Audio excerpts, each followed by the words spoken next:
Hey, what's up? This is AAR Shanto, and this is Try This Dish Radio, and like we always say, it's all about the food.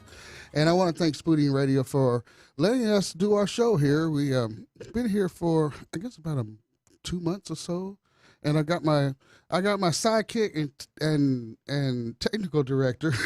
He just left, but anyway, thank you for listening and thank you for watching. We are now on the Spoony Radio Network. We are doing Facebook Live as well. And for the next hour, we're going to talk about, since it's summer, I thought maybe we should talk a little bit about grilling and barbecue and stuff like that. So today, my sidekick and technical director is Mike. Hey, Mike, how you doing? Pretty good. And yourself? I'm doing all right. Well, you sound good on the radio. What's up, man? Well, tell us a little bit about yourself. Well, actually, I've only been here now for a couple weeks, doing the board operation, kind of helping out with all the shows. Just graduated over from Tarrant County College. Nice. So this is my first radio gig. Oh, well, you know what? It's first time on your show, too. So you were on it last week, I think, weren't you? Yeah, I might have said a thing or two. Yeah. Well, it's good to see you. Thank you for doing the show, and hope you enjoy radio. You're actually starting out, I think, in one of the most exciting chapters of radio. I've been in radio since 2003. I got my first radio job, and I was driving a van. You're driving the van. I was promotions guy. Road crew, right? Yeah. Going around to the events. Yes. And well, at that time, because I worked at the first and only radio station in the Dallas history that did dance music, total dance music. Total dance music. Total dance music. What was it? KKDL, the Texas Party Station. Nice. So, yeah, I was a DJ at the time, and so we kind of did that deal. But, yeah, at the time that I started, there was no jocks. The music was piped in from L.A., and there was no promotion. I was the first promotions person that they hired, and I literally drove the van around DFW. That was my job, was to drive the van around DFW. So I would start in North Dallas, and I would literally get on the freeway and drive to Giant Circle all the way around. So how do you like it so far? I'm loving it. Absolutely. It's been great. What an experience. I mean, learning a lot left and right. Yeah. I can't help but be grateful for even getting this opportunity to do it. So well, you're starting to, and like I said, I think this is a new chapter in radio. I like the visuals. At first, when I work in radio too. So, by the way, I still work in radio. Yeah. I work in a fairly big, medium-sized network. So, I still do this. Matter of fact, when I leave this, I'm going to go sit in another studio. Oh, and do it again. Do it again. And do it again. For the next 8 hours. So, but I think here at Spoony, I love the way things are. I love the visuals. You know, oh, yeah. Even though I'm not the best looking thing, I look like a big chicken or something. So hard on yourself. Oh, well, when they say face for radio, I got a face and body for radio. So, and so, well, like I said, welcome to the show.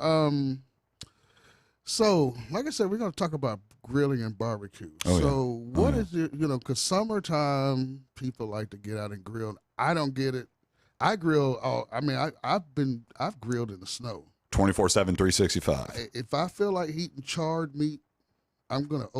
Yeah, you're gonna char some meat up. Then that's it. Some meat up. I mean, I wish my kitchen was big enough. I'd put the grill in there. So, what do you like to grill? Well, honestly, I've started cooking. I made it a mission of mine to become a better cook.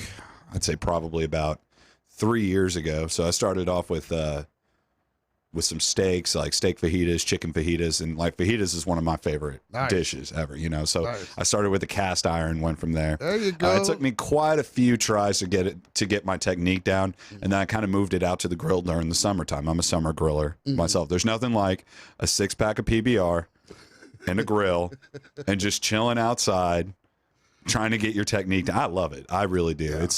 It's a perfect pastime. But honestly, yeah, I think flank steak, skirt steak, trying to get your marinade down perfectly. Yeah. I'm still struggling with it, but to get the perfect medium rare, that's what I'm still trying to work on. Yeah. Now, the medium rare, Yeah, that's a tricky one.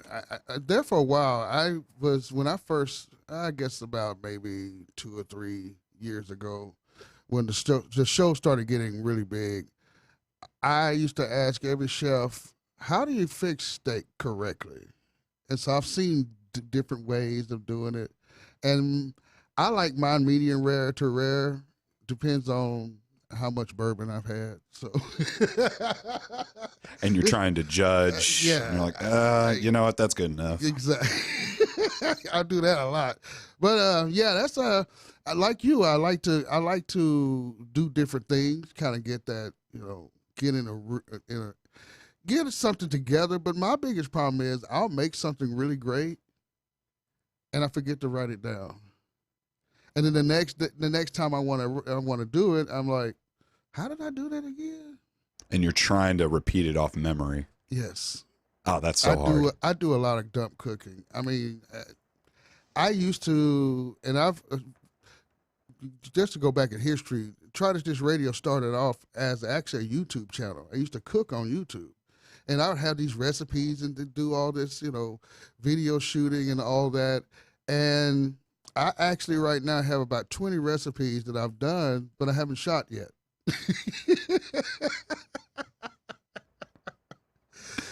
So now trying to actually record it again, it's going to be the struggle. Yeah, because I have a new kitchen, new cameras, new everything, and I'm. So you have your own YouTube channel. Yeah. Where's that? What's it called? Oh, I couldn't tell you. It's been so long since I looked at that YouTube channel.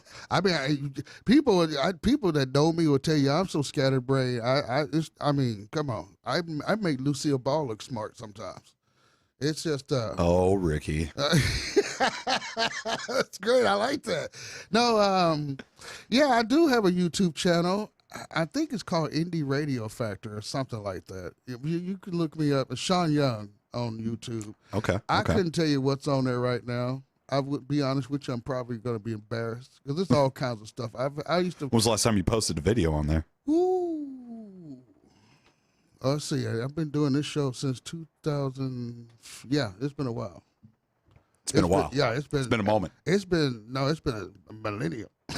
It's been at least 2010, 2014, somewhere there. I'm not really consistent. Because, well, like I said, I started off as doing, I was doing all kinds of stuff on there, but I started off as doing, cooking demonstrations, stuff like that. I cooked soul food and stuff like that.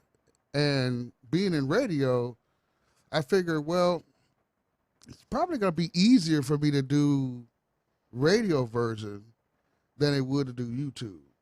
Because That's fair. I'm not as much as I want to be a filmmaker, I'm not.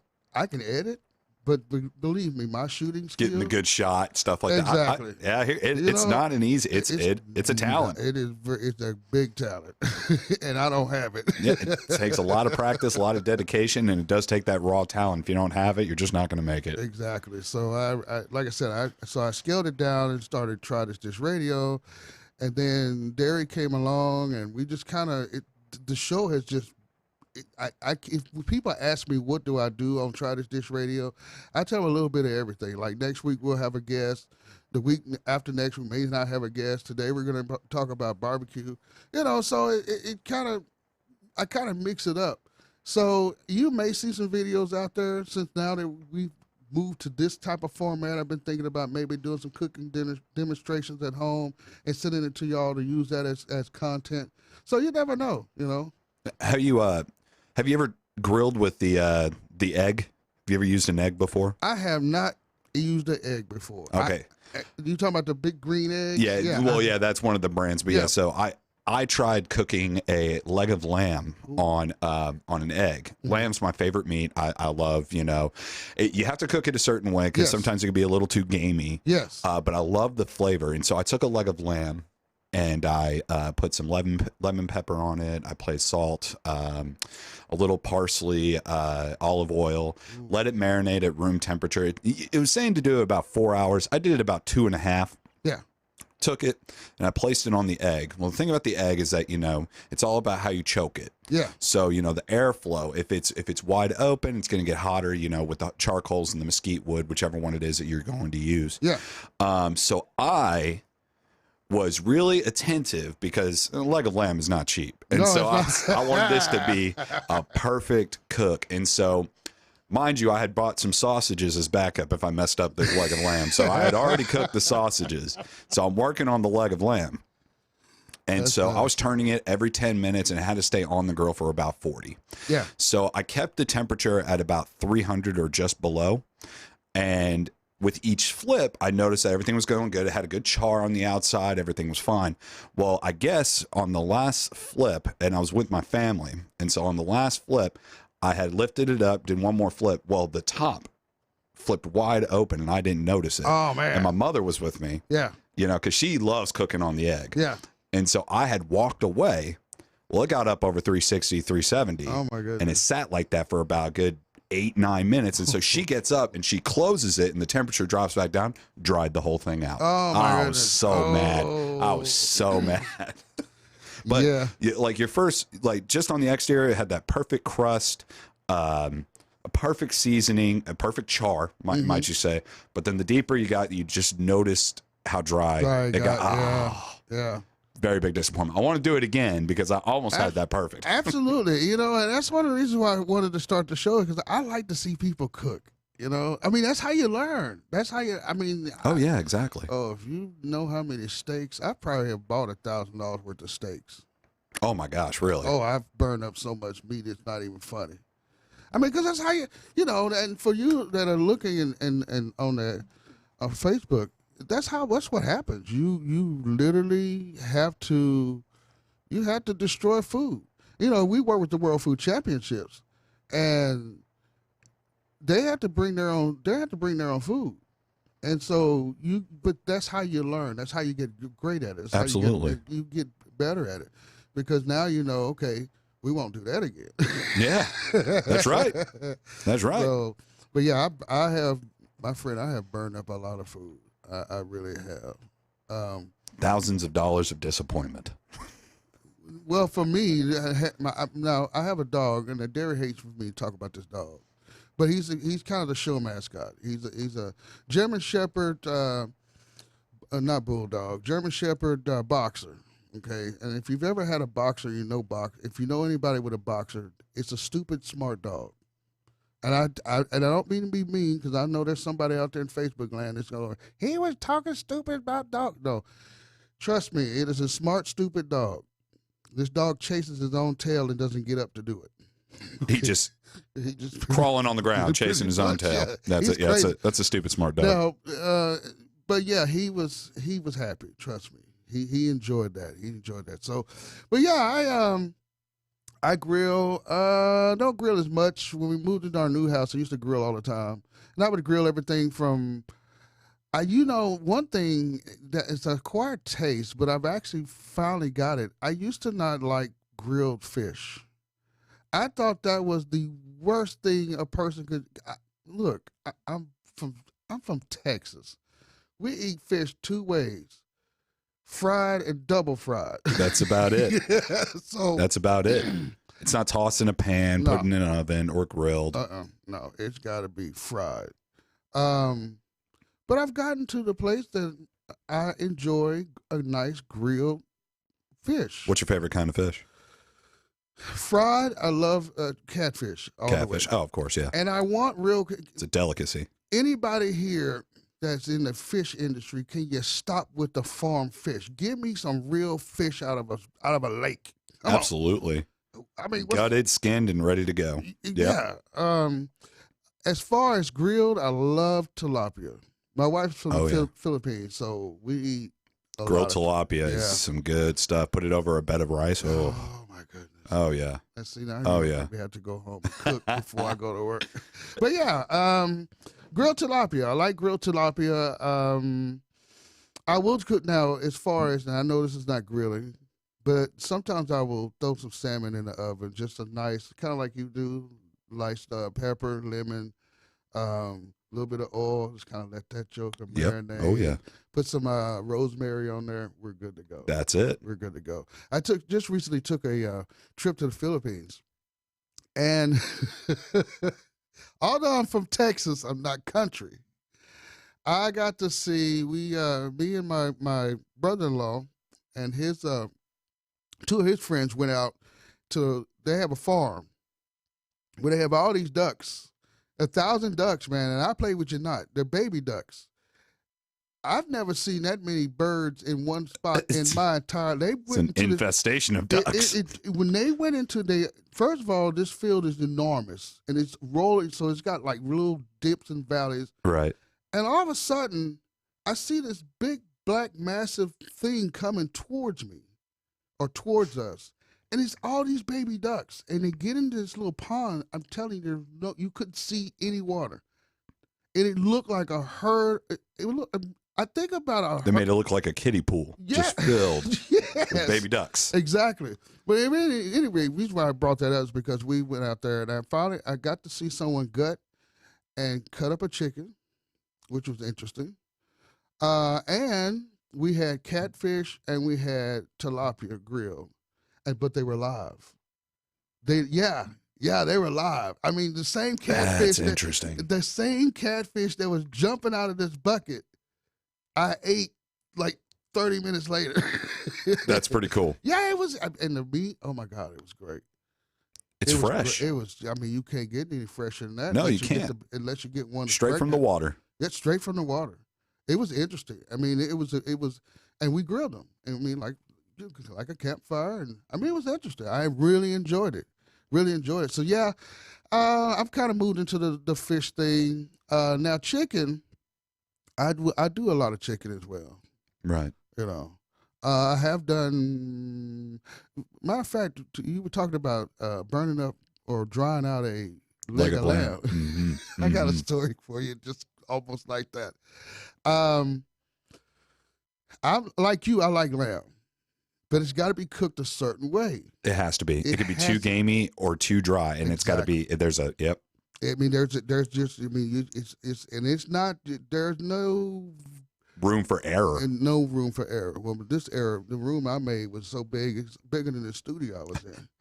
So we go to Costco, and we get this rack of lamb. Now you know, a rack of lamb's like leg of lamb.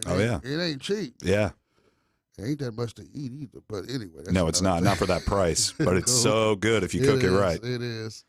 And so we got this rack of lamb, and I got it done up, and I'm really good. And at the time, I was using an electric grill, and then I'd go from electric to charcoal just to kind of give it that that nice little taste to it. Oh yeah. I don't know. Somehow my fire management didn't work out because I opened up the grill, left it, and was go. You know how you go back and forth. Oh yeah. And about the last part of it, I opened up the lid to the charcoal grill, and it's a towering inferno. Yes. Oh no. Yes. Yes. That's how you destroy it. Yes. That is how it gets wrecked. It was so bad. I think it was burnt almost 3 layers deep. Oh my gosh. And it's all stringy, and it's not stringy. What's the word? Gristle. Yes. Oh yeah. No. And it's irritating. It's absolutely irritating. It is. It burned so hot that I didn't have any racks. I mean, the bone burned all the way off. Oh my gosh. I mean, I was so bad. That's disappointing.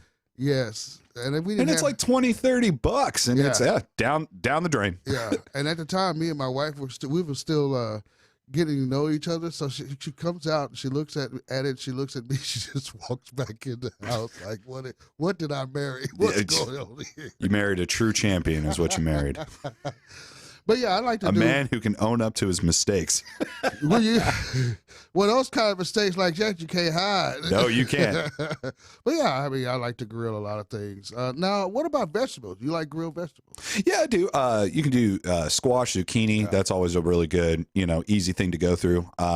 Take it, some corn on the cob, put it in the like an aluminum foil with some broccoli and stuff like that, and actually get like a good steam to it as well on the grill. Yeah. That's pretty good. I do enjoy that as well. I enjoy. We do corn. I do corn a lot. Oh yeah, I do corn a lot, but I need to get another grill.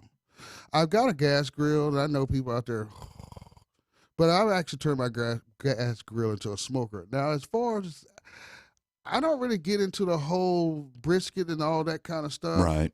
I'll take I know the barbecue people are about to go crazy when I say this. I'll take a brisket and cook it like a roast. Hey.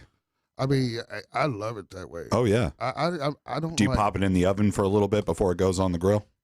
No, I don't even put it on the grill.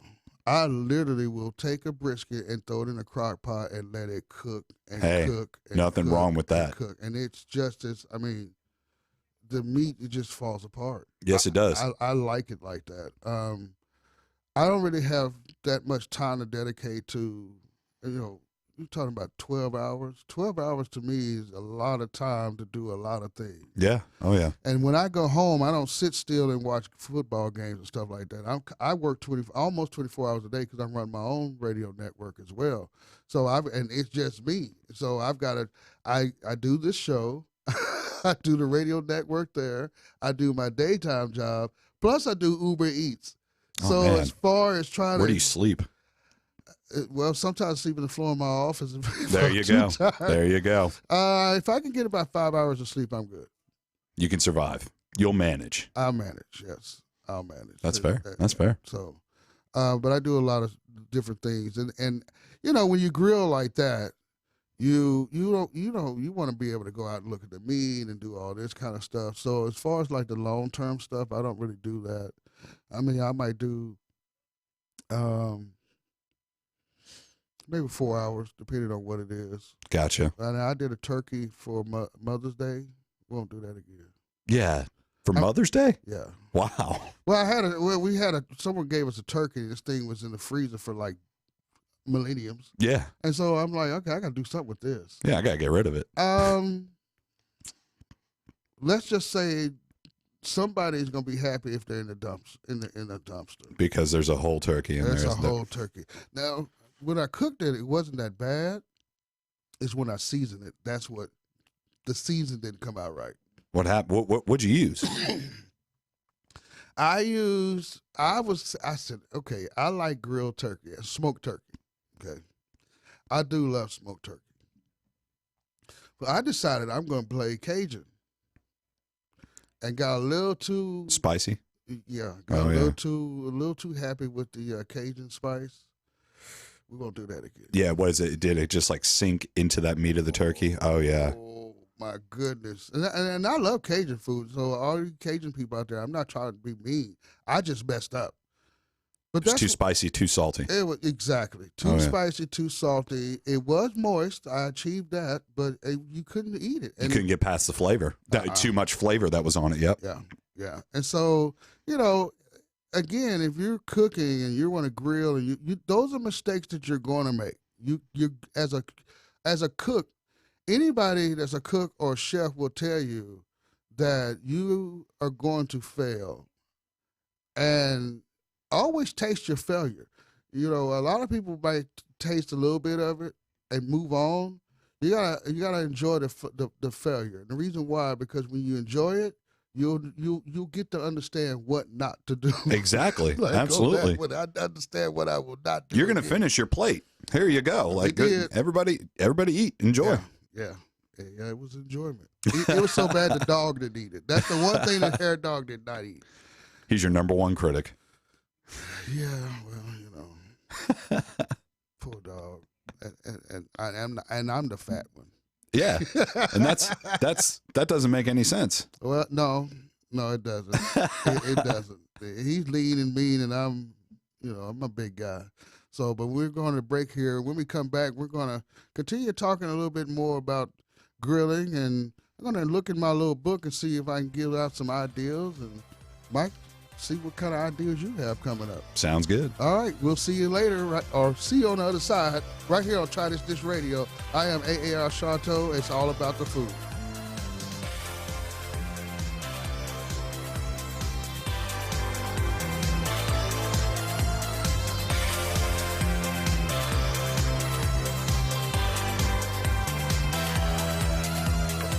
If you're trying to quit drinking or doing too many drugs, listen to me. You don't know me and we'll never meet.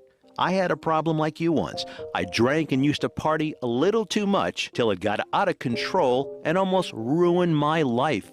I realized I needed help to fix my problem before it totally destroyed me. If you've tried to fix your drinking and drug problem and you know you can't do it alone, you need to call the National Treatment Advisors. They'll immerse you into a 30-day program to replace your old habits with new habits and totally change your life. And if you have PPO private health insurance, the entire program may be covered. Fix your problem right now before it gets any worse. Get clean. Call now and learn more. 800-296-1252. 800-296-1252. 800-296-1252, 800-296-1252. Never Forgotten Apparel is more than just a premium women's and men's clothing line. It's a movement to remind us to wear American-made and serve those who serve us. Our heroes. Never Forgotten Apparel gives 20% of their total sales to nonprofits that support homeless veterans and off-duty firefighters, and 50% to individual veterans and firefighters in need nationwide. Check out neverforgottenapparel.com. Use promo code MATT, M-A-T-T, and get 15% off your purchase. Dr. Ken Brown here, host of Gut Check Project with my co-host Eric Rieger. I've seen in my practice that Atrantil is a whole lot more than just a bloating product. Yes, it does a whole lot more than just fix bloating because of the polyphenols that you find in Atrantil. What are some of the things that these polyphenols do, Eric? These polyphenols can help you have more energy, and polyphenols are great for athletes. It sounds like it's going to help a whole lot more people than just bloating. Go to lovemytummy.com/Spoony.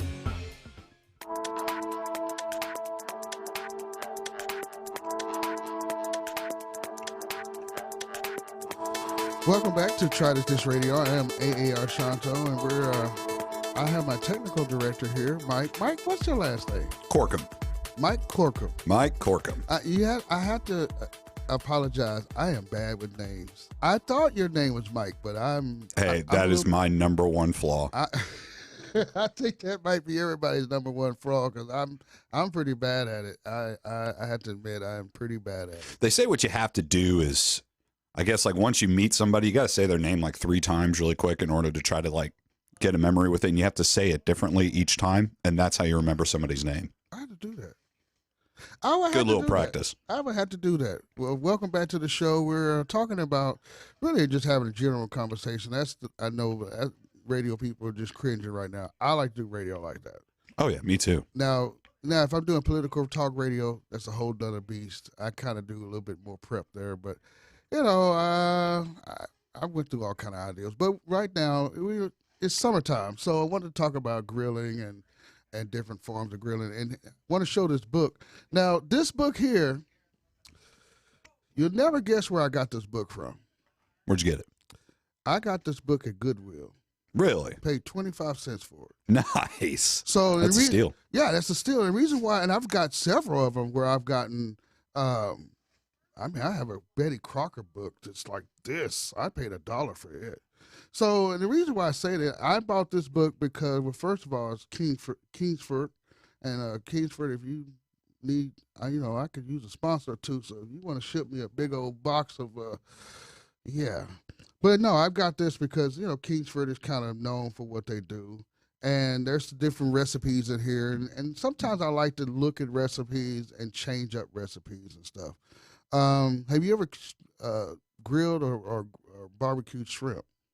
Yes, I have actually. How do you like? Do you like doing it? I do. It's really not that hard. No. I mean, you just throw a little bit of seasoning on it, some garlic, some butter, let it marinate for a little bit. Olive oil if you don't want to use the butter. Yeah. So I'll do it with like garlic, some salt, pepper, let it marinate for about an hour. Yeah. Yeah. Oh, of course, you know, if you put some lemon on it, it starts to cook already. Yeah, it does. Throw that on the grill. What, you turn over a couple times, done. Like, that's it, man. It's easy, and it's so good. You take that with some squash and zucchini, put it all on a skewer together. Oh, that's good. Yeah. Matter of fact, I made skewers the other, what was it? I guess the last time I actually grilled was, I think 2 weeks ago. I may grill this weekend. I haven't decided. I don't know. I don't know. Now, I like, because we were talking about steak, and see, I'm kind of like you with the steak. Sometimes it's hard for me to get it to right where I like it. Right. And I've been chasing the restaurant steak for decades.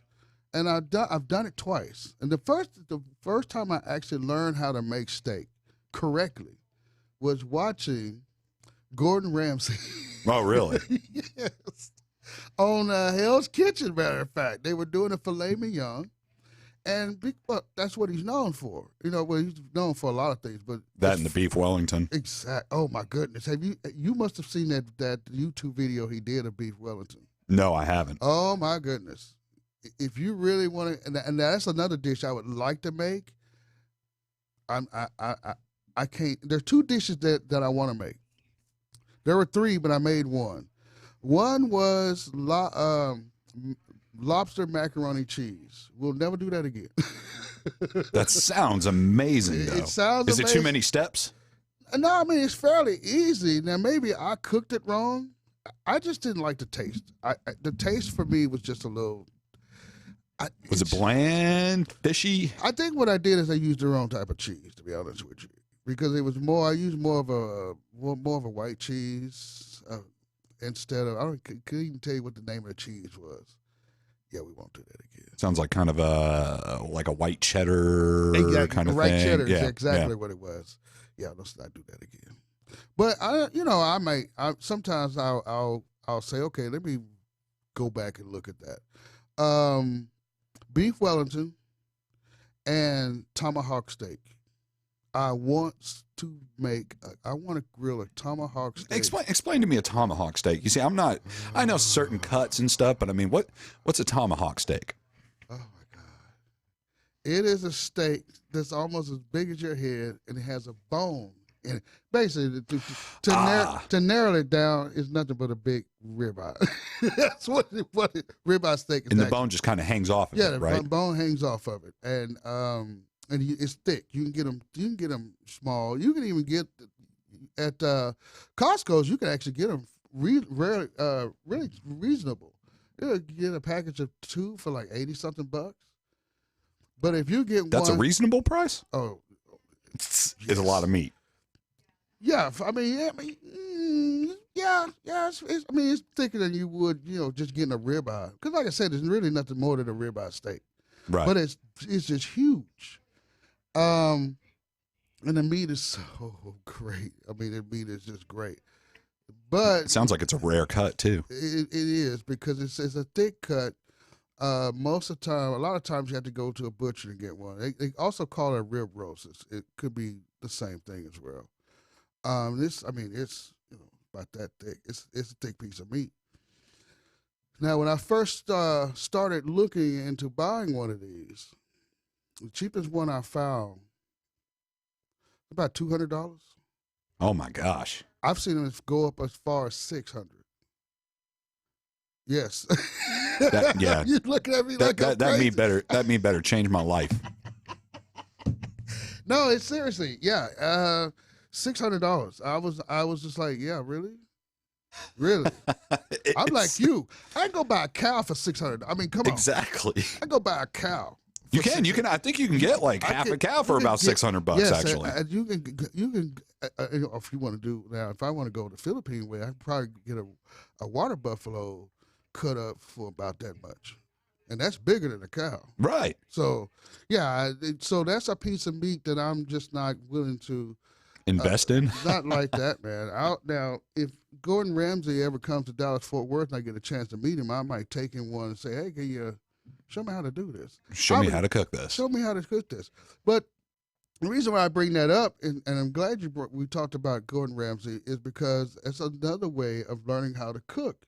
Is if you're watching some of these shows on Food Network, you can learn from these guys, especially the ones that show the competition like Chopped and um, some of the other competitions. I have to admit, I don't watch.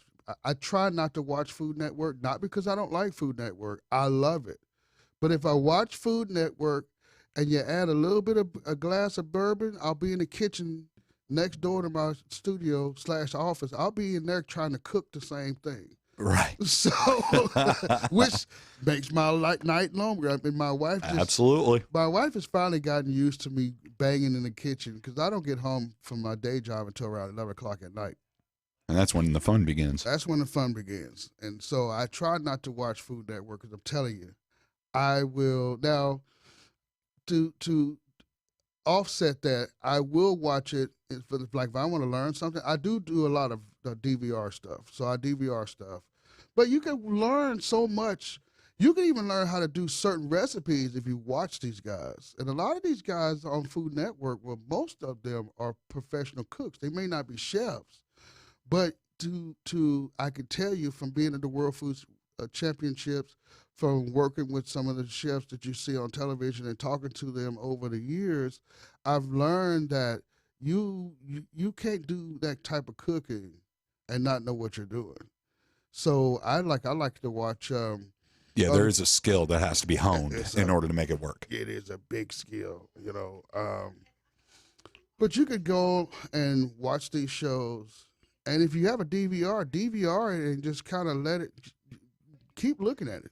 If you want to learn how to make certain dishes, but that's how I learned how to make steak, was watching Gordon Ramsay, Right. doing Hell Kitchen, and it was the last competition, and they were doing filet mignon, and so I started thinking about that, and I would watch it, and so for me, when I do steak, whether I do grill or I do it in the oven, I do what's called a reverse sear, and what that is I'll take the meat and I'll throw it in the oven first, and then let it sit there. I usually give it, but depending on how thick it is, I'll let it kind of do its thing for about 4 or 5 minutes.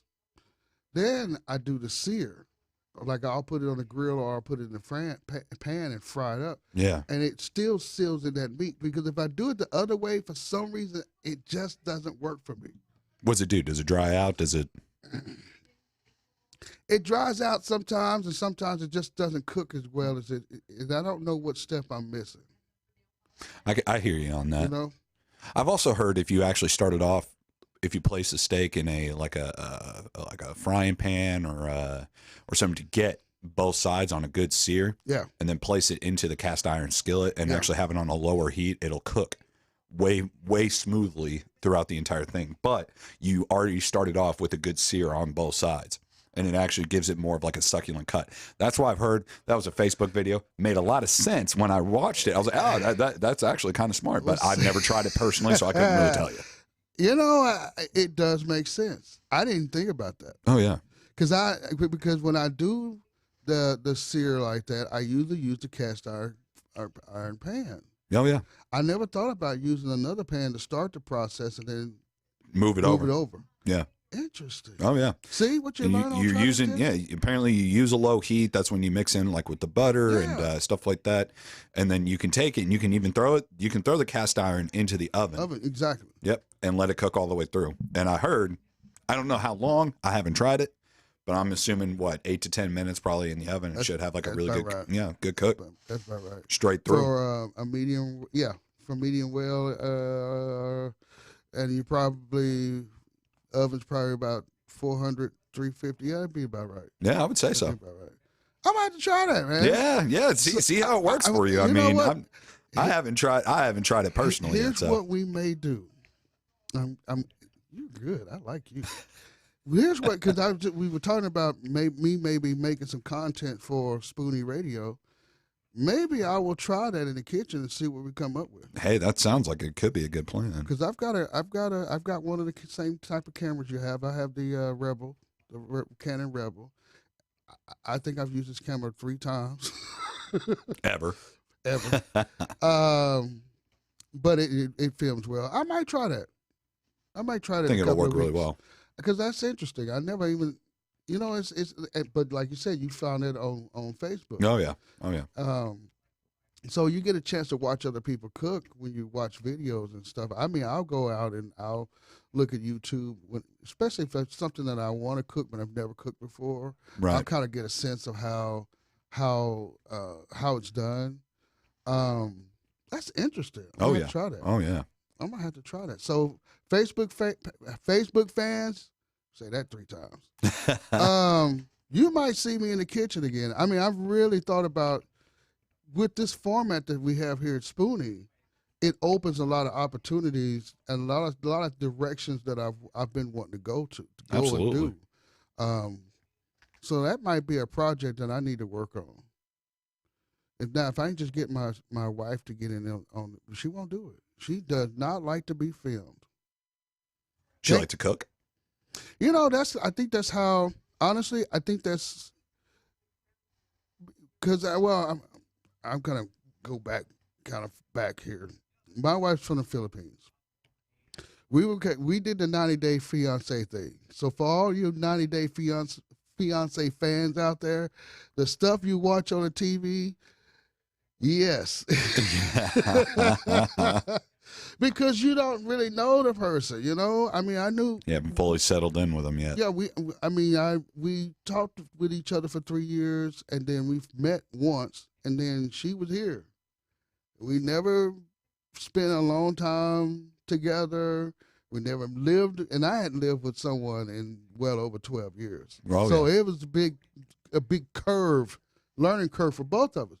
But the reason why I said that is because I think that's what helped our marriage. Cooking. It is the one thing that we love to do. And we still do it. We don't do it as often, but we still do it to this day. Something you enjoy together. Absolutely. Yeah. And for you people who are starting off being married, try that. Because some days she's the sous chef, some days I'm the master chef, some days she's the master chef, some days I'm the sous chef. She might make like the other day, we were talking about what I grilled a couple of weeks ago. She'll do a lot of the Asian stuff. Like she'll do some vegetables and might make sinigang or something like that. And I'll either grill or I'll fry whatever piece of meat that we're doing. And so it kind of gives us, because I'll watch what she's doing. She kind of watches what I do. It gives you a mix, a taste of 2 different flavors. Exactly. We do a lot of that. We kind of bring our cultures together. So, yeah, we might eat fried chicken with sinigang or, whatever Filipino dish that you may like. And what's y'all's favorite dish you guys like to put together? Anything that takes creativity. Okay. And it's almost like I could be thinking, okay, I want to cook, let's say I want to have meatloaf, right? And she'll be thinking about the same dish, but she'll be thinking about what to put with it. And we haven't even spoke. It's magical like that. Oh yeah, that's some deep ESP stuff right there. Yes. It's a real love connection. Yeah, it's anything. I love cooking with her, and my stepdaughter gets into it sometimes. But I just love us building a dish together. And real quickly, a couple of months ago, we were in the Philippines. I actually did a steak dinner for the family, and real steak they have fake steak, but I went and actually got real steak. Oh yeah. And it was a little bit of a challenge because they don't have a lot of the same things we have here. So some of the dishes that you want to translate in different countries, you got to be careful. And I'm going to talk about that here in just a second.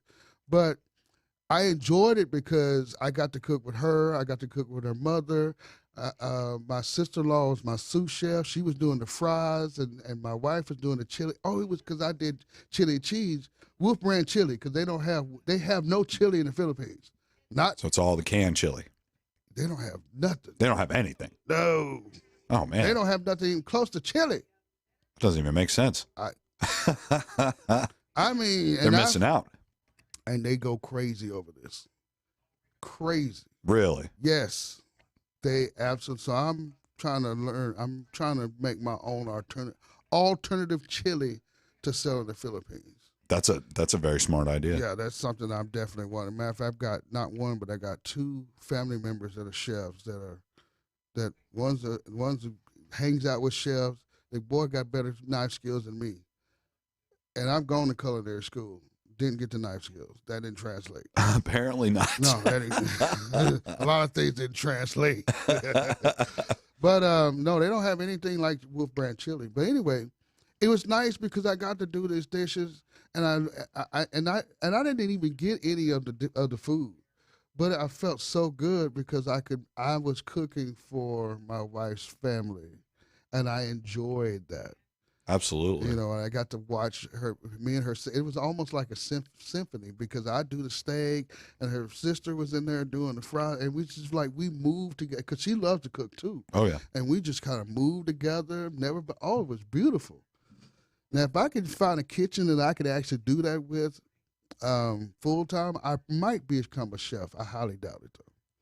You just got to find, I mean, especially in those kitchens, it's all about that rhythm that you have with your staff, and it is a hard thing to find, and there's a lot of respect and admiration that you have to have for one another while you're in that kitchen as well. Yeah, I mean, it was like I would turn around, I would be flipping the steak, she'd be over here marinating salted. I didn't have to say anything. That's cool. And then I would flip over there and kind of work with it, and she'd be flipping the steak or working on the fries. It was just it was magical. That is magical. It was magical. But yeah, I enjoy that. So another thing, when you're cooking, try to cook with family. Try to cook with friends. I say come and have what I like to call a dump cooking session. It's where you take friends who bring in. It's kind of like a potluck dinner, but everybody brings their ingredients and they cook it. A lot of the chefs here were doing it for a while. You would think chefs are kind of competition people, and they are, but they're not. It's not like boxing and stuff like that. These guys are friends. They work together, and they work off of each other. And so some of the chefs come together and they just bring different dishes. They might go to somebody's restaurant and cook. They might go to someone's restaurant and learn how to do a new dish. But I would always suggest to people, you want to go, if you want to learn how to cook, it's better to cook with people, especially people you care about. Absolutely. I 100% agree. Now, have you ever been out of the country? No. I have not. I'm all domestic. Well, I'm going to badmouth Korea here for a second. Okay. All right. I usually don't, I'm not a flamethrower on radio. Well, not this radio. But I got to say a couple of things. Because I was watching 90 Day Fiancé, and it's 90 Day Fiancé.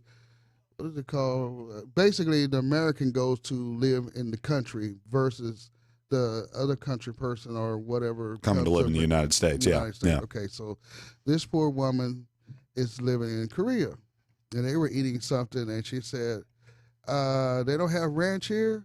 And I'm looking at TV. No, they don't have a whole bunch of stuff you used to. Right. Okay. I don't know what they call it, Taco Bell. I don't know what that was we ate. It was just one of the nastiest things I've ever had in my. Oh my gosh! I don't know. I'm assuming it was beef. I mean, pork, because I had the nachos. And it's pork nachos, but it had to be. It wasn't ground beef. If it was, it was. Was it extremely salted? It had no taste. Oh, really? It had no taste. It was just horrid. Yeah. I mean, it looked like it somewhat. It looked at different variations.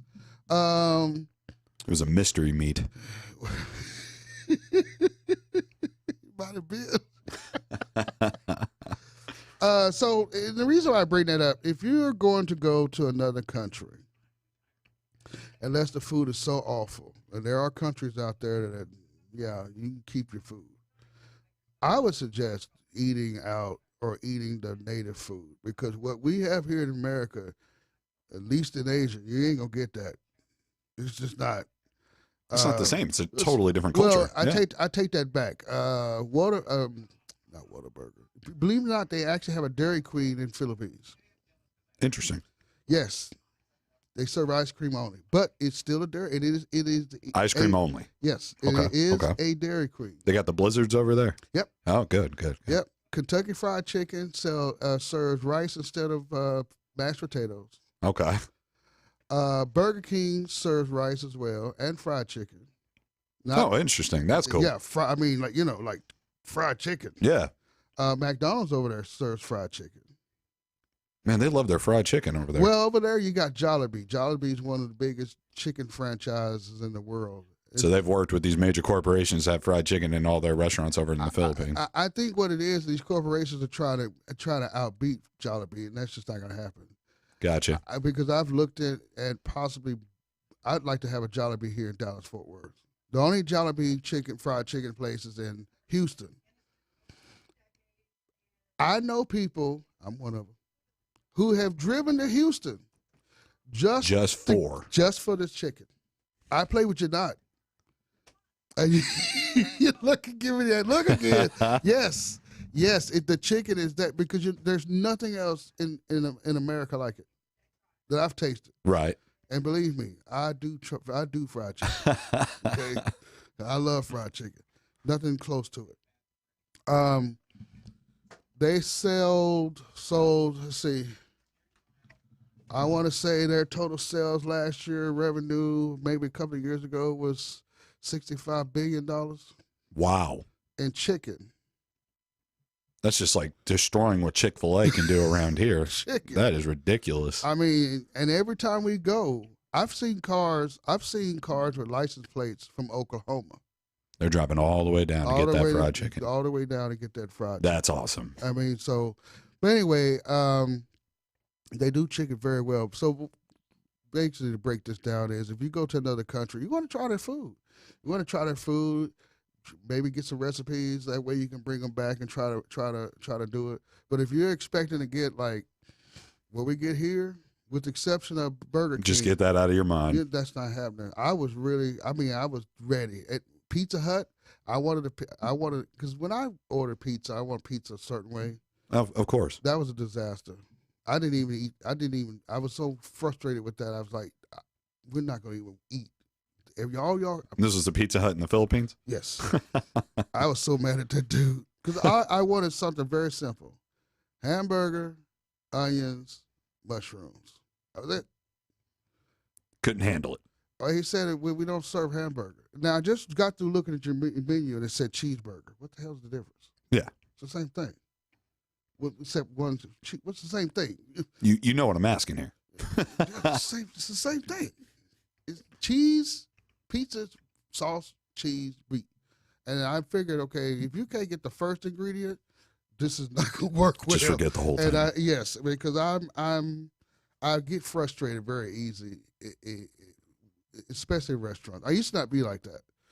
But after I see a lot of working with chefs and watch what they do and watch their craft, there's no excuse. If I come to your restaurant but don't get me wrong, I don't believe the customer's always right. But I think whoever made that rule obviously did not see the future. They did not see, sure didn't. But I think as a consumer, if you own a restaurant and your staff doesn't understand what the ingredients that you have, when it plainly says in your menu that you have hamburger. What is in day one of your training? Exactly. You got to, because someone like me, I've flamethrower, especially if I had to pay my money. Because what was it, last week we talked about a certain restaurant. I didn't. Oh, yeah. I didn't really throw them under the bus like I would. I told the guy when I talked to him, I said, yeah, okay. But again, they at least came and made an effort. But I've gone to restaurants and, no, they look at me like I'm crazy.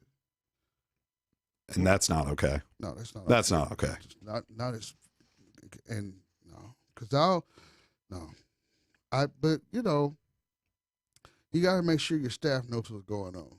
And there are Absolutely. some great restaurants out here. There's some great restaurants in the chain. But again, if you're going to go to especially if you're going to go to Asia, go and enjoy the food. You know what I mean?